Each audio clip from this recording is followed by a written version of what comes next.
ತವ್ರ ಮನ್ಯಾಗ ಹಂಗಿದ್ದೆ, ನಾನು ತವ್ರ ಮನ್ಯಾಗ ಹಿಂಗೆ ಸಾವು ತಕ ತವ್ರ ಮನೆ ಹೆಸರನ್ನ ಹೇಳ್ತಾರ ಅವ್ರ. ಇವತ್ತಿಗೂ ನೋಡ್ಕೊಳ್ರಿ ನೀವು ನೋಡಿ, ಸತ್ತಾಗ ಸಂಗ ಅದ ಸ್ವರ್ಗಕ್ಕೆ ಹೋಗಾಕ ನಡುವಂದ ವಸ್ತ್ಯಾಕ ತವ್ರ ಎಲ್ಲ ಮಾಡಿರ್ತಾರೆ, ಮಾಡ್ತಾರೆ. ಹೇಳ್ತಾರೆ ಹೊತ್ತ ಮುಣಿಗೆ ಮಾಡಿನ 10 ಥರದ ಅಡಿಗೆ, ಹೊತ್ತ ಮುಣಿಗೆ ಮಾಡಿನ 10 ಥರದ ಅಡಿಗೆ ತುತ್ತು ಮಾಡಿ ಉಡಲಿಲ್ಲ ಈ ಜನ್ಮ, ಮುಪ್ಪಾದ ತವರು ಮಾಡಲಿಲ್ಲ. ಅದನ್ನು ತುತ್ತು ಮಾಡಿ ಮುರಿದು ಉಣ್ಣು ಮುಂದೆ ತವ್ರ ಮನೆ ನೆಪ್ಕೊಂಡು ನಮ್ಮವ್ವ ಇದ್ದರು, ನಮ್ಮಪ್ಪ ಇದ್ದ, ನಾವು ಹಂಗೆ ಉಣ್ತಿದ್ದೆವು, ನಮ್ಮ ಅತ್ತಂಗಿಯರಿದ್ದರು, ನಾವು ಇಷ್ಟು ಮಂದಿ ಇದ್ದೇವೆ. ಬೆಳಗಾನ ನೆಪ್ ಮಾಡ್ಕೊಂಡು ಬೆಳಗಾನ ನೆಪ್ ಮಾಡ್ಕೊಂಡು ಬೆಳಗಾನ ನೆಪ್ ಮಾಡ್ಕೊಂಡು ತೃಪ್ತಿ ಪಟ್ಕೊಳ್ಳೋಂಥ ತಾಯಿಗಳು ಆವಾಗೂ ಇದ್ದರು, ಈಗೂ ಅದಾರು, ಮುಂದೂ ಇರ್ತಾರೆ.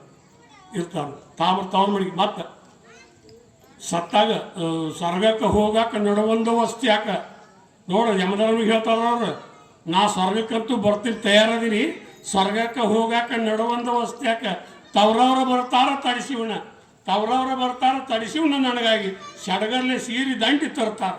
ನೋಡಿ ನೀವು ಇವತ್ತಿಗೂ ತವ್ರ ಮನ್ಯಾಗ ಹೆಣ್ಮಾಳ ಸತ್ತ ಅಣ್ಣಗಳು ತಮ್ಮಗಳು ಇದ್ದವ್ರು ಸೀರೆ ದಂಡಿ ತೊಗೊಂಡು ಹೋಗುತ್ತಕ, ಆ ಸೀರೆ ಬರುತ್ತಕ ಅದನ್ನು ನೋಡ್ರಿ ನೀವು.